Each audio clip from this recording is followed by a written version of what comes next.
দীর্ঘদিনের পরিবেশ বিপর্যয় ও লুটপাটের পর আবারও সড়কে ফিরেছে সিলেটের ভোলাগঞ্জের সাদা পাথর। ঈদ উল ফিতরকে ঘিরে সেখানে এখন পর্যটকদের ঢল।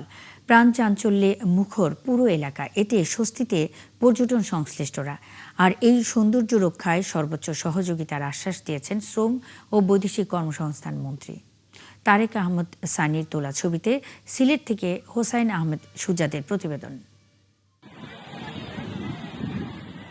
দীর্ঘ ৬ মাসের অবৈধ পাথর উত্তোলন ও পরিবেশ ধ্বংসের ক্ষত কাটিয়ে আবারও প্রাণ ফিরে পেয়েছে ভোলাগঞ্জের সাদা পাথর।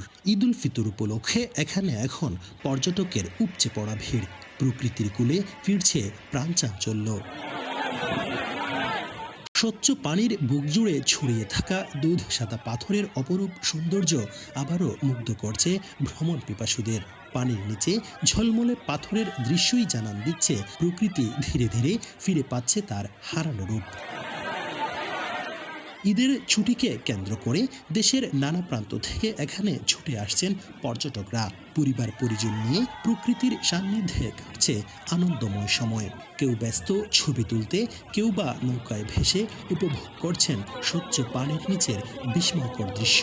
এটা আমার ফার্স্ট টাইম আসা, কিন্তু অনেক সুন্দর। আমাদের বাংলাদেশটা যে এত সুন্দর, না আসলে বুঝতে পারতাম না। এটাকে সুন্দর করলে আমরা যত বারবার আসতে পারি সেই পদক্ষেপ নেওয়া উচিত। দেখার মতো একটা জায়গা আমাদের সাদা পাথর। শুধু সাদা পাথর না, সিলেটের বিভিন্ন জায়গা মানে দেখার মতো। সিলেট বলতে একটা অসাধারণ। সাদা পাথর পুরনো রূপ ফিরে পাওয়ায় স্বস্তিতে পর্যটন সংশ্লিষ্টরা।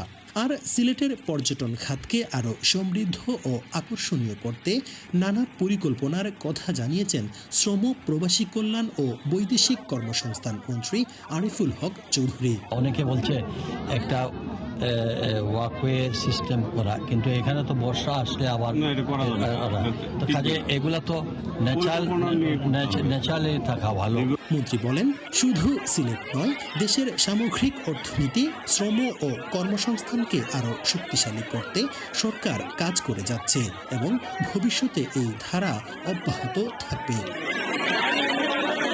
হোসাইন আহমেদ সুজাত, ৭১, সিলেট।